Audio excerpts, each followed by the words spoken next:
Our next guest is a serial entrepreneur with the ultimate rags to rich life story. Being forced to flee Iran as a child with his family to survive, he ended up spending part of his childhood in a refugee camp in Germany. After eventually making it to the USA and serving his new country with the 101st Airborne Division of the US Army, he continued to advance building an empire that gives so much to so many.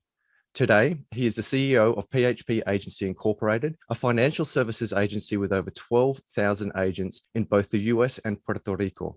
For many of us around the world, we know him as the leader and presenter of the YouTube channel Valuetainment that has nearly 3 million subscribers and growing fast. Beyond sharing his business, financial, social commentary, and entrepreneurial insights, he also interviews the widest variety and most interesting guests of any channel I have ever seen. From infamous figures such as Kobe Bryant, Jordan Peterson, Peter Schiff, Robert Kiyosaki, and Ben Shapiro, to former military generals, snipers, undercover FBI agents, reformed high-ranking criminals, and even a North Korean defector, he never ceases to deliver the most intriguing commentary and insight on nearly every topic. Father, husband, veteran, millionaire, teacher, leader, entrepreneur, and all-round top bloke, he is Patrick Bet-David. Pat, I am absolutely honored to meet you. Thanks for coming to the channel. Great intro. It's great to be with you. Pat, I acknowledge that you got into, I guess, your riches from the insurance industry, but I think most people around the world, it's fair to say that we know you from your work on Valuetainment. Now, I know that you're not very big on too many compliments, but I also understand that you're big on values. And one of my values is to really give respect where respect is due. And I'd like to start off by saying, thank you for what you do for all of us. Thank you for what you teach us. And thank you for giving it to us for free. Anytime. And it's so funny. You said I don't like compliments, but I'll take that one. Thank you. Thank you. Look, I want to share a quick story with you, an icebreaker, if I may. Last year, I was in a desert. I won't say too much, but I was in the Middle East in a gym working out at 1 o'clock in the morning. I think you can probably figure out what the background to that is. I want to talk about your most memorable interview for me, and I want to see if you can guess which one it is. Now, it wasn't the most informative, but it was the most interesting. So I'm in a gym. It's 1 o'clock in the morning. I'm lifting. I'm in the middle of my session, and I had to stop to actually look at my phone to actually see what was happening in your interview was real. It got heated. It started in one direction. It started to go down another direction, and I had to replay this thing. It blew my mind. I'm glad that you published it. It went from good to bad to worse, but you stood your ground and you held your values. Do you know what conversation I'm talking about? Lucian Truscott. Oh, of course, that was the one. Brother, mate, as I said, it wasn't the most informative, but certainly the most memorable. Can you tell me a little bit about that, in the sense that I can see that whenever you interview someone, you do the right thing by looking in their background. You afford them a chance to give their values and their opinion. But what went wrong with that interview? You know, it's funny, when we were speaking offline, typically I'll go a couple minutes to establish some kind of a relationship with the viewer, and I'll, with the person I'm interviewing. Do you know what we stand for? Do you know the audience? Do you know what we are? All this stuff. Great. So we got started. And right off the bat, within 3 minutes, he was triggered. I never said to tear down the statue. I said to. I said, okay, let's just say you said to remove it. And then every time we were going, it almost seemed like he was getting more and more upset. And by the 10th minute, I think he was telling himself, I should have never said yes to this interview, because he didn't do his proper due diligence on the interview, knowing the fact that we interview a lot of interesting people, and we're not one of those channels that says, tell us the key to success. You know, like even yourself, look at the question you just started off with. You just started off with a great question. No one's ever starting an interview with the question you just asked right now, right? You ask the question and you make it interesting for me. But for him, he typically only did interviews with people that agreed with his position. He never did any interviews with people that didn't agree with his position. And no matter whether I agree with you or not, I'm still going to ask questions as if I disagree with you. And sometimes I agree with you, but that's not, the interviewee sometimes doesn't know that. I do it because it's the one way to get the audience to make a decision for themselves, by hearing some of the opposing arguments. So within the first 3 minutes, we knew it was going to be an interesting interview. Well, what I certainly got out of it wasn't so much the content that he gave, but how you taught us how to handle that situation and to hold your ground, maintain your values.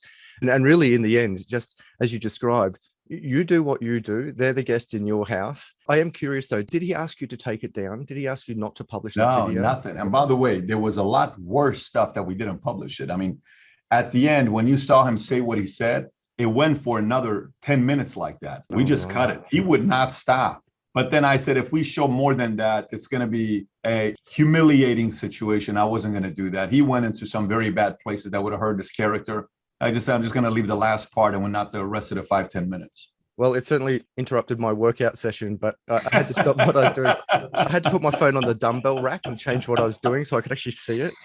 And I normally listen in 2x speed, but because it was just so intriguing, I actually watched it in real-time speed. But look, moving on, before we get to some very serious global issues, I wanted to point out one of your videos in particular, Plot Your Next 15 Moves, was awesome. So to my subscribers, if you haven't seen Patrick's work, you must watch some of the stuff that he gives us.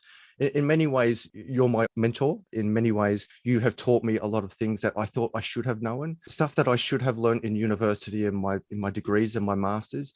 You're giving me a lot, and I want to talk about university in a second, but one point in particular, point 4.5 in Plot Your Next 15 Moves, was about having enemies.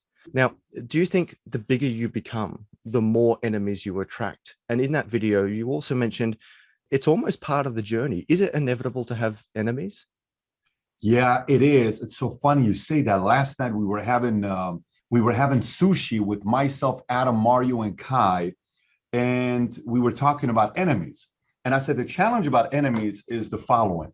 There are certain enemies that you can only avoid by not being relevant and not competing in a marketplace. So if you don't want to have any enemies, just don't do anything. Just play small and just live a regular, average, and ordinary life.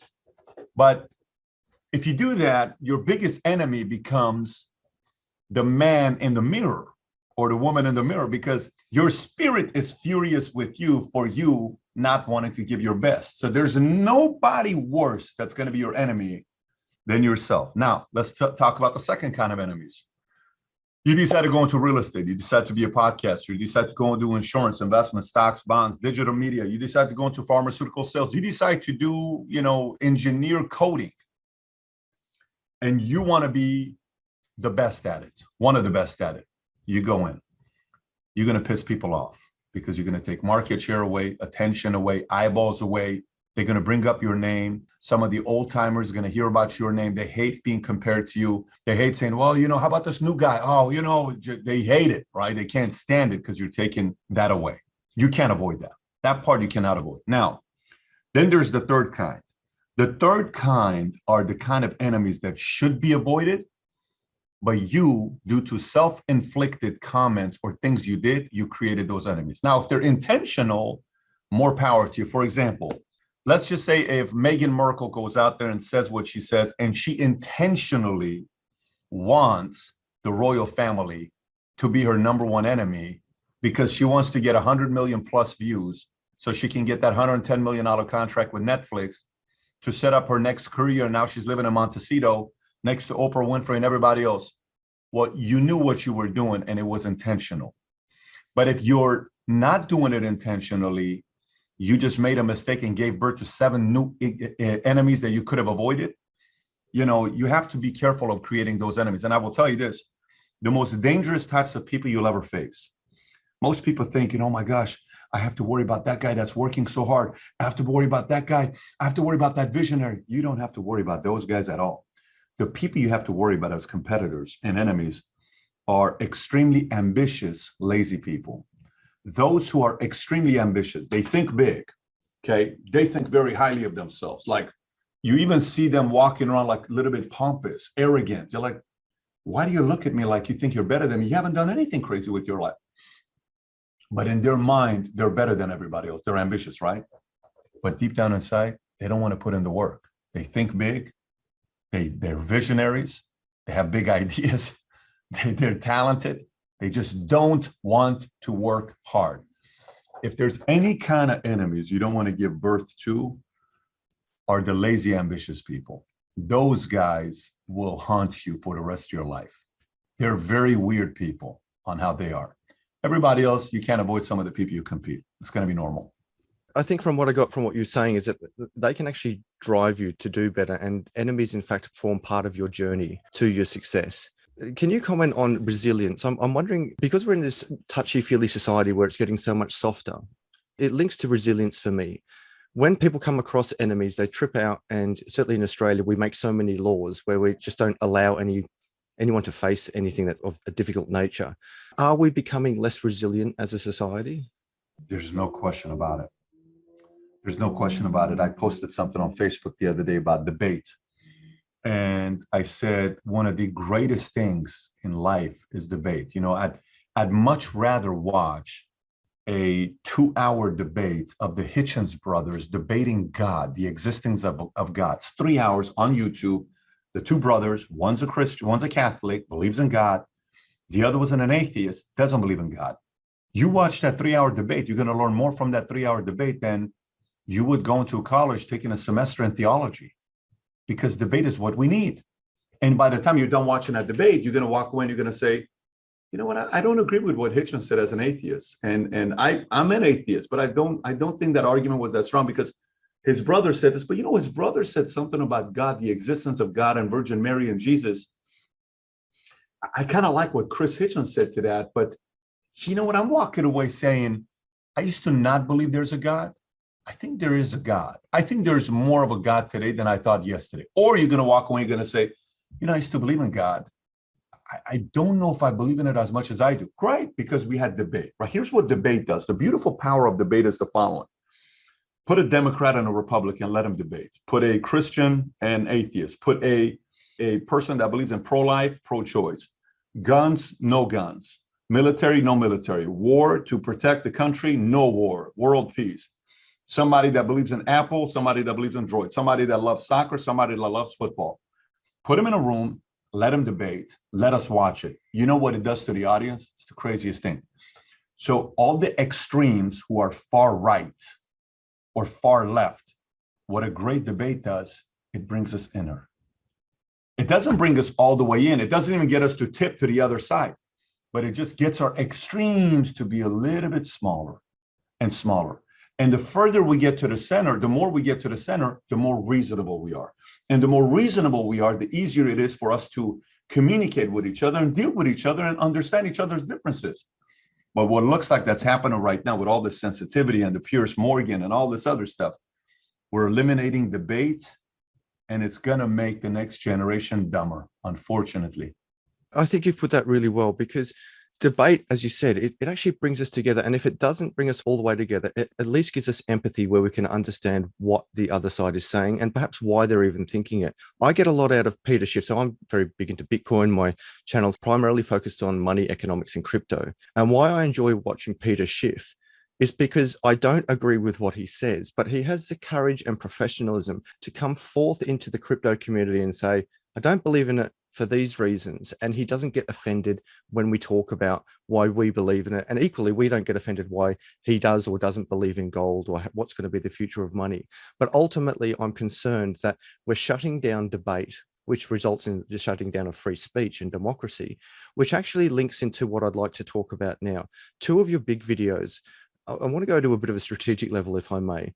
So one video that you released just this week, I had been preparing for this interview for weeks, but then I watched one of your videos and I'm like, I have to include this. And that's called, Is New York the Next Detroit? Now, this is also going to link to your interview with Brigadier General Robert Spalding about China's silent takeover while America's elite sleeps. Let me share a little story with you, if I may. So I studied in university in America for a while at Pepperdine. I believe Pepperdine was the university. Great school. Very good. One of your co-authors went there, I believe. Oh yeah, Las Virginias. One of my one of the authors, his daughter went there, and Tom Ellsworth used to teach at Pepperdine.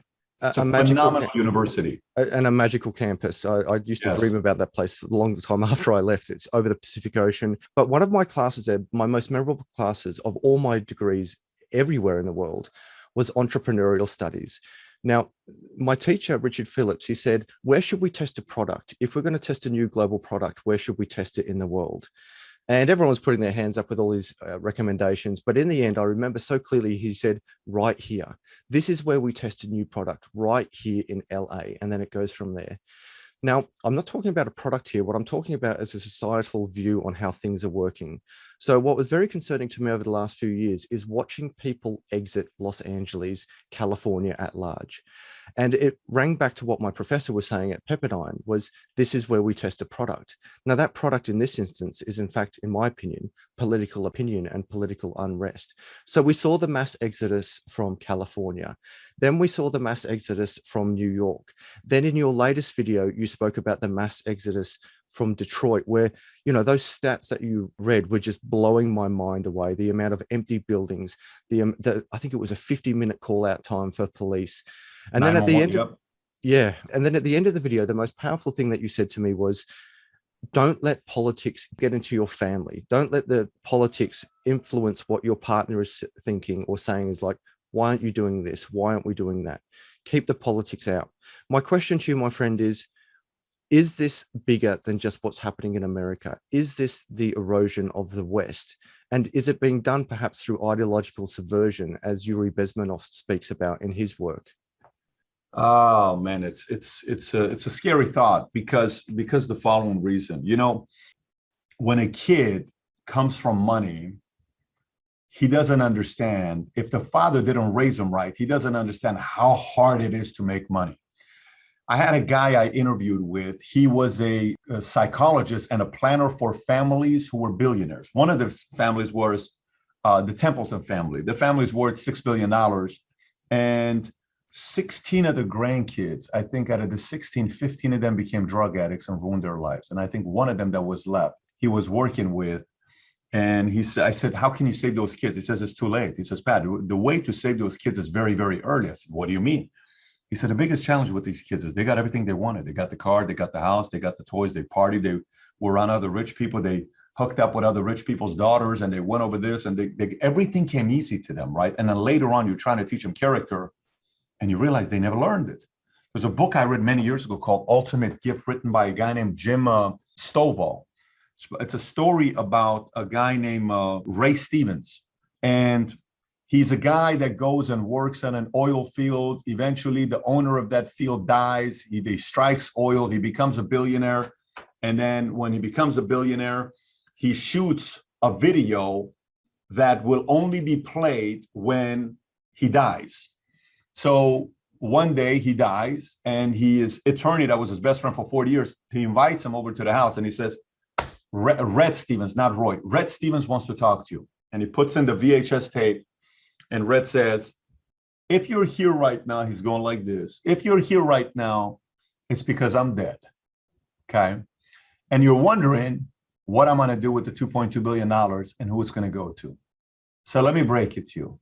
He says, unfortunately, I've spoiled all of you. His wife is there. His daughter's there. Everybody's there. So he says to my son, I'm going to give you all my properties with one exception. The janitor has more say on the properties than you, and you can never sell the properties, but you own them. I'm going to give my investment portfolio to my daughter, but guess what? The investment banker says what you do with the money, not you. I'm going to give my company to it. So he goes through all this stuff and he gives away. And at the end, his nephew's left. And he says, for you, I have the ultimate gift. And the ultimate gift, I don't have a car. I don't have a house. I don't have a company to give you. The ultimate gift starts on Monday. Tuesday, when you come here, I have 12 videos for you to watch. Each week, you're going to get a challenge on Tuesday. If you take it, by the 12th month, I'm going to give you the ultimate gift. He says, the reason why, before you walk out, because you're upset that I don't have any money to give you, is because you're the only one that I didn't overspoil, right? What a ridiculous story. Anyways, the nephew is struggling with it. I don't know if I'm going to do it or not. He comes, I'm not going to spoil the whole story for you. But the point is, America is Red Stevens, and America has spoiled everybody. Yes, let's give unemployment for this long. Yes, let's give. Hey, FDR came out with Social Security. He only came out with Social Security for a few thousand people. He didn't come out with Social Security for everybody. And when he came out with Social Security, the average life expectancy in America was like mid-60s, and he started Social Security at 62. Which means you only got Social Security for 3 years. That means it's as if today the life expectancy in America is 80. If FDR was alive today, Social Security would have started at 77.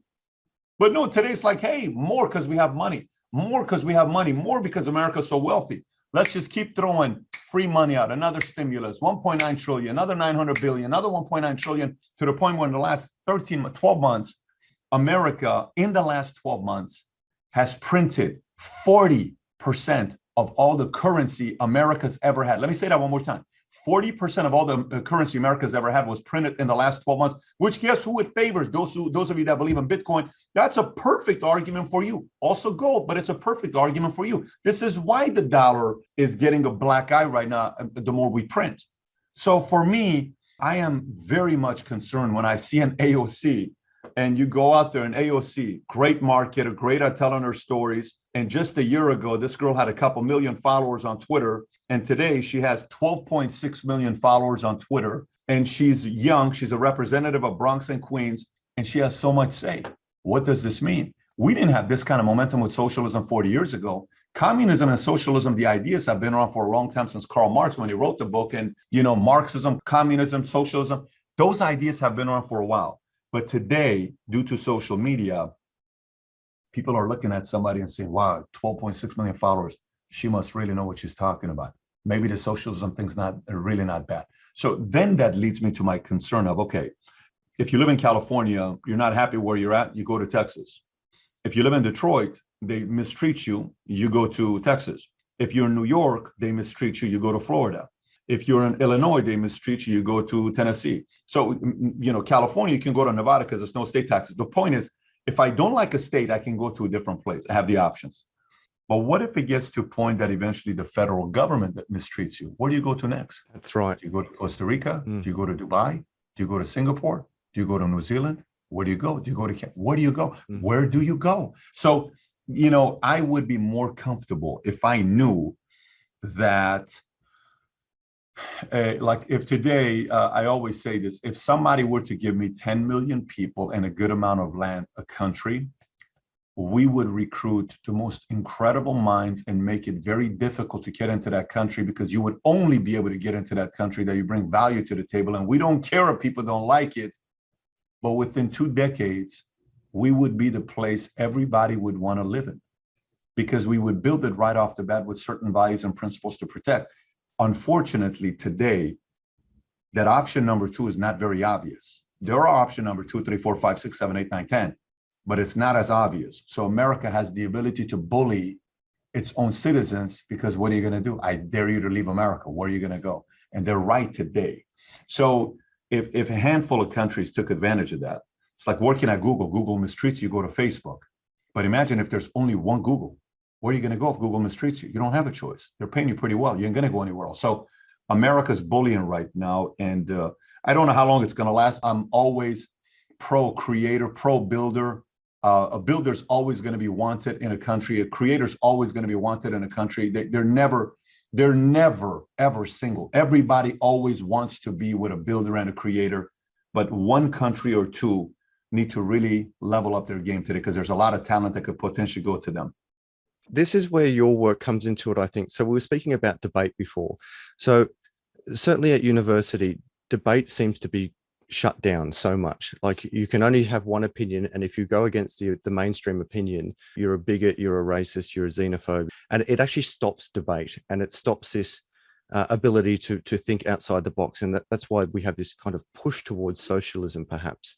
Now, when you spoke about the money printing press, where we become reliant on the daddy state that will give us lots of money, and we don't need to work and we don't need to worry about anything, because the printing press will just give us more money. I recently released a video called Printing Press Goes Brr, Bitcoin Goes Boom. And what I'm talking about in that video is the more money that the printing press pumps out, the more people are forced into a harder money, such as Bitcoin.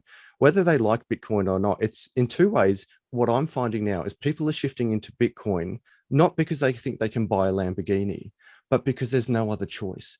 It is now at a point that if you keep your money in cash, it's becoming a liability. It's financially irresponsible to not at least have some Bitcoin, as people are fleeing out of the US dollar and trying to run to a new money, which is Bitcoin.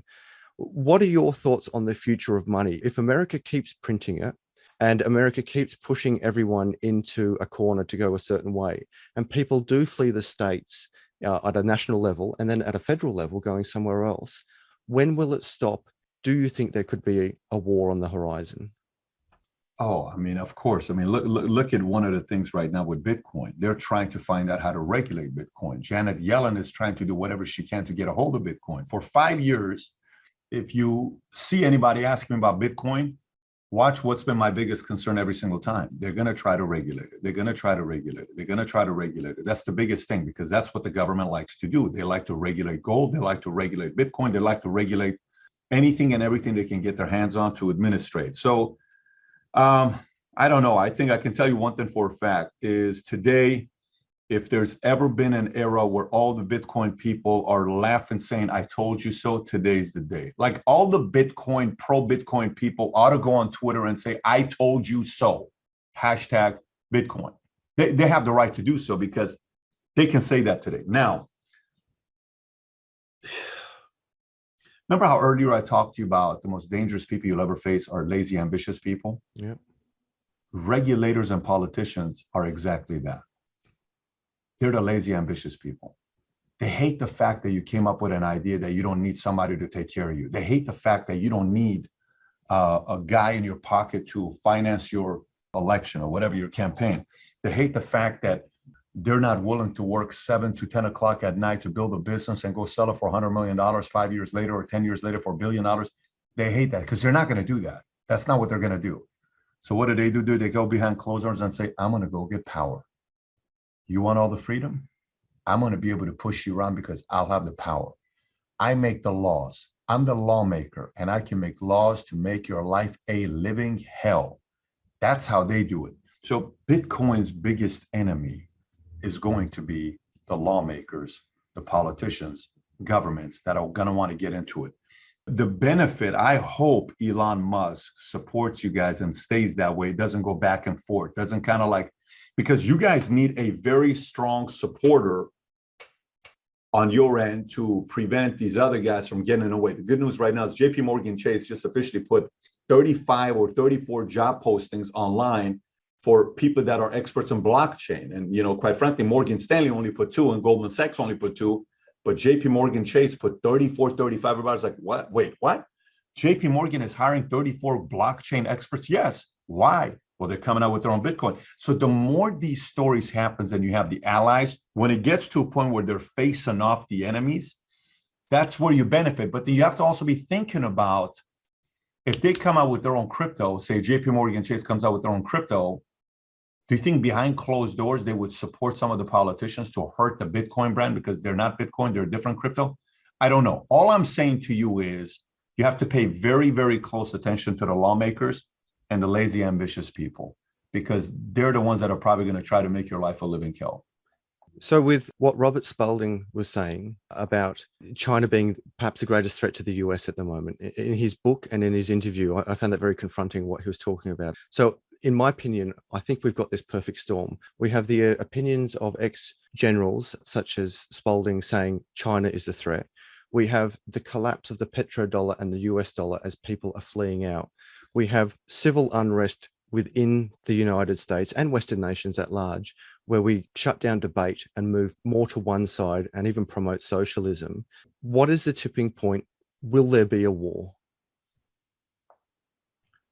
It's not about will there be a war. There is war right now. We are in war. It's just a different kind of war. Like, for example, you ever been to a family gathering where there's a lot of politics involved, but if you didn't know about it, you would never know there is war going on? I don't know if you know what I'm talking about. Like, let's just say you're going to a family gathering. When you bring your partner, they think everything's good on the surface, but you know what's going on in the background. Oh, I'm even talking dirtier than that. I'm talking about you go to a family gathering and your mom and your dad's sister hate each other. Like, you've seen the fights. Nobody else has seen it. They just called each other, the worst word just a week ago, but at a family gathering, like, hey, how are you? So how's your kids? By the way, I just want you to know, my son just graduated from USC. Oh, congratulations to your son. What she's trying to say is, hey, you idiot, my son is better than your son. I'm a better parent than you. And the auntie responds and says, oh, guess what? What? Our son just bought his own first house. We're so proud of him that he's so independent, that he doesn't lean on his mommy and daddy for everything. We like that. We have so much respect for our son. And you just kind of standing there, you say, mom and auntie are going at it, right? There's a lot of war going on. But if you don't know the inner detailed stories of what's going on, you wouldn't know about it. Okay, so where am I going with this? So right now, we have so many proxy wars, it's not even funny. It's proxy war galore today is what we have. We have so many cyber wars right now, it's not funny, not even funny. China to Microsoft, Russia threatening Twitter, that's cyber. They're going and they're attacking them that way. Very easy. We have bio-warfare wars that could happen at any given time. The wars of today are not going to be the kind of wars that we had in World War II or World War I. It's going to be the kind of war that you can't figure out who attacked you. You know how you fight a person and you're standing up and you're like, hey, you want to go? And he punches you in the face. You know who hits you. This is the kind of fight where you get hit in the back of the head and you don't know who hit you. You get stabbed. You don't know who stabbed you. You're all of a sudden sick. You don't know how you got sick. It's a very dirty war today because nobody can, the fingerprints aren't anywhere. Like imagine somebody robs your house. You call the cops, they come. What do? Well, let me see this here. Boom, boom, boom, boom, boom. Fingerprints, put it in there. Boom. Okay. It's a guy named John Doe who lives on 42nd and Broadway. Let's go to his house right now. They pull up. Oh, he's running from the back. Get him. Hey, finger, this is your shoes. Yes, you're robbed. You're going to jail. You have all the laptops you stole. No, I sold it to the pawn shop. Well, then you're doing jail time for 1 year. There's no fingerprints today. No fingerprints today. So it's a very, very weird time. Today, it's like Trump was a president, right? And he would have been a phenomenal president in the 50s, the 60s, because he wouldn't have a way to constantly share his thoughts on Twitter 24/7. But he would have still been a strong president on TV. But today, he created way too many new enemies we didn't need. He kept giving birth to new enemies. I don't know if that makes sense or not. He was constantly pissing off old enemies and waking them up. I get that. Like it's very much we admire. Look at him. He's not afraid of anybody. It's great. But it's like, I totally get it. I understand. I admire too. I love the fact that somebody says, no, I'm not. I'm standing up. Yes, stand up. But don't give birth to new enemies. Somebody today has to be a diplomat, that turns enemies into allies, into friends.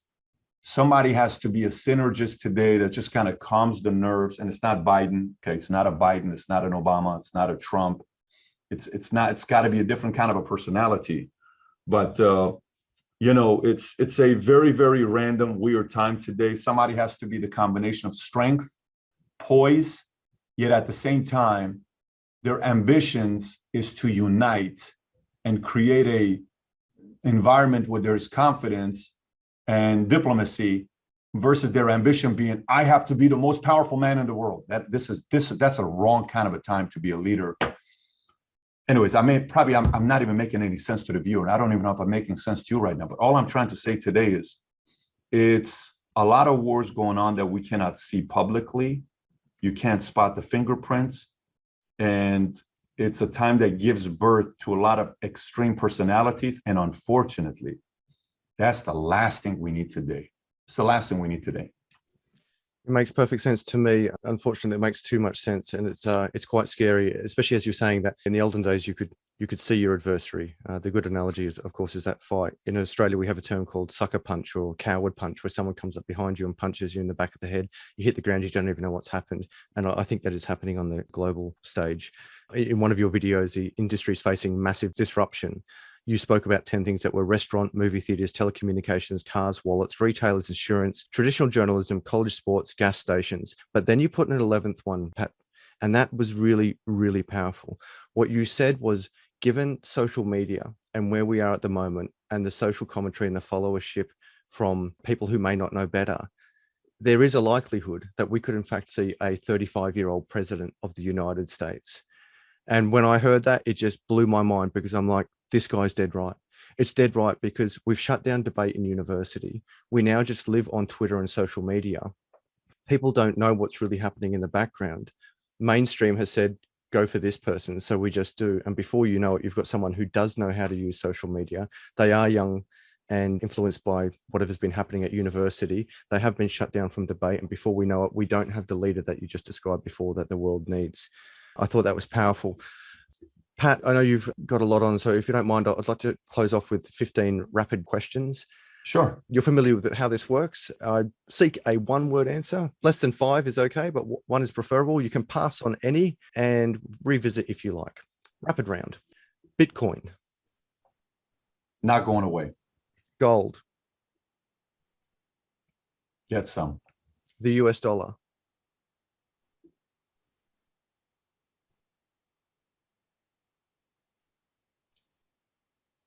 Scary. College degrees. Unnecessary. The current global pandemic. Could have been prevented. Trump.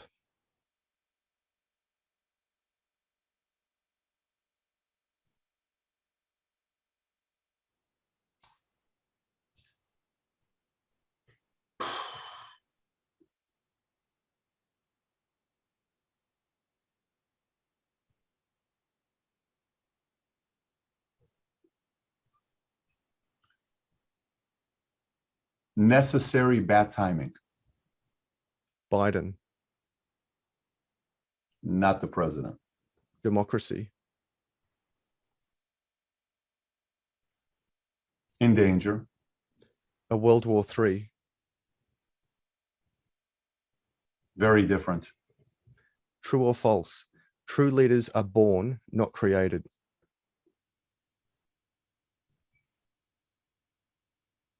True leaders are false. Number 11, compulsory national service in peacetime. Pass. The future of YouTube.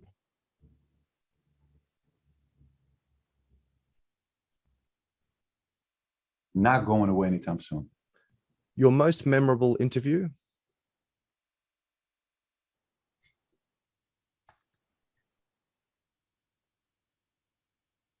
Sammy the Bull Gravano. An early retirement. Never. And number 15, this interview. Fantastic. All right. I'm actually being honest. Fantastic. Thank you. And by the way, when I said Biden, not the president, what I mean by that is it's the influential people behind closed doors that are running America today, not him. I didn't mean this. Mine has nothing to do with whether it was a fair election or not. I've already shared my position on that. It's about the fact that he's not the real decision maker. Others are making it for him. I think at a minimum, we just don't see him in front of the camera. You had Trump as one extreme that he was constantly tweeting 24/7. But with Biden, it's just like, where's the president of the free world? Where's the leader? I don't see him. Yeah. But look, Pat, as I said, I'm immensely grateful, not only for your time with me today. You proved that you give knowledge as well as giving to the people who want to learn more from you in an interview such as this. Before we do close off, how can we learn more about you? How can we get more from Valuetainment and from Pat? I think if you want to order the book, you can go to Amazon or Barnes & Noble or Apple to get the Audible. They can get Your Next 5 Moves. This will kind of give you an idea how I think. And then if you want to, see the content, it's on YouTube. And if you want to message me on Twitter at Patrick B. David. I do respond. I must admit, I was impressed with one of your videos when you actually did a job call out for people during a YouTube video that you made. I'm like, I've never seen that before. And you actually gave your phone number. I thought that was brilliant. And I'm sure you attracted a lot of the talent from doing so. All right, Patrick, thank you so much. For those of you who haven't met me, my name's Adam Stokes, links below. Also, I will leave links to Valuetainment and everything. Pat, thank you so much for joining us. Fantastic interview. Thank you.